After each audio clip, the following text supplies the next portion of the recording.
Hi, my name is Gregory Milner and I write for the Flowers magazine. But for those of you that haven't subscribed to the magazine at this stage, I thought you might be interested to hear this article, which is in their latest issue. If you are interested in the magazine, if you email editor@flowersmagazine.com.au. So this one says, what is the best item in your floral range?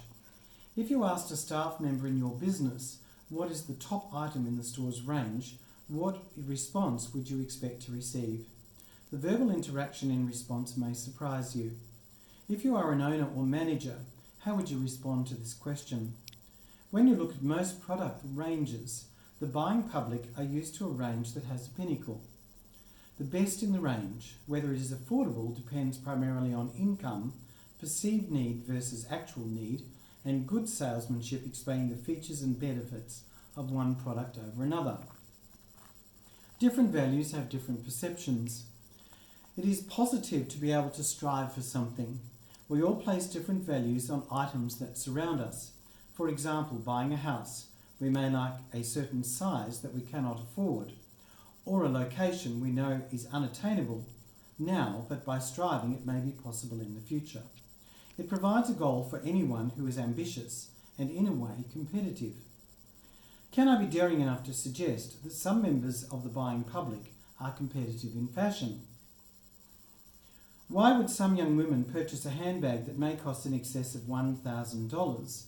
Because they really want it? It gives them pleasure, and they are convinced that it is something they must have. Haven't you really wanted something that you really can do without? The client convinces themselves of the need, often with the assistance of a good salesperson who presents the facts to the client and who is astute enough to pick up on their client's needs and how to meet them.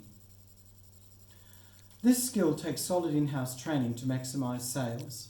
The florist should be able to identify the client's needs and to be able to use solid product knowledge to tailor the product options to meet the specific needs. Product comparisons. Floristry often deals with people's emotions, and meeting the actual needs of these emotions is a part of a florist's skill. Consider the best item in the range of your nearest undertaker. Are you aware what that may be? Possibly not. Yet a lead-lined casket can cost in excess of $30,000. Flowers are often required to supply for the casket top, yet the value may represent 1/20th of the outlay for the casket. Do not underestimate your client's spending power. They may elect not to spend on flowers for a gift, but for a funeral of a loved one, the sky may be the limit. The florist's skill is to develop a rapport and to show empathy whilst providing special assistance to clients with special needs. Understanding your competitors' strengths and weaknesses.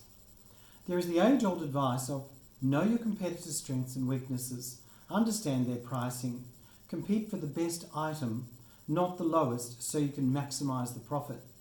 Examine the potential of the most suited item in your range to attract the maximum and greatest number of orders with the best profit return. Often roses fall into this category. Check your competitors' rose range and presentation and make sure your range offers the X factor to your clients. Put a think tank together. What would be the best way to present roses to gain the most appeal and justify a higher price? Often this comes down to the individual type of presentation. Size and glamour always has appeal. Consider a long box that is 1.5 metres long. The roses are contained within the box and there is not the need to wrap and conceal stems. You could offer two main versions, the environmentally friendly version with a high quality natural box with Hessian ribbon versus the high gloss, possibly black, box with wide quality burgundy satin ribbon. The size of the presentation makes it individual and unique. It will command a better price and it could become a top selling item across your social media generated orders. Since the profit is also high, isn't it well worth investigating? Now consider placing the flowers end to end in the box, and where the stems cross at the centre of the box, this is the ideal place to place add-ons such as chocolates or perfume. Check your selling pitch. I mentioned at the start of this article that some women's handbags are sought after by a specific buying market. Could you imagine walking into Louis Vuitton and being greeted with, "How much do you wish to spend?" You would find it extremely odd and possibly offensive. Alternatively, many florists use this as their main selling line. If you put forward the features and benefits of your suggested line, you could price it with "the cost is very reasonable at." Convince your client of the success of the product you are suggesting and its individual success and look within the marketplace. It will perform the job they want it to, and it will receive repeat business again and again. It will be copied, and any item that is successful will be so but you need to be ahead of your competitors with a newer individual look and keep monitoring your sales.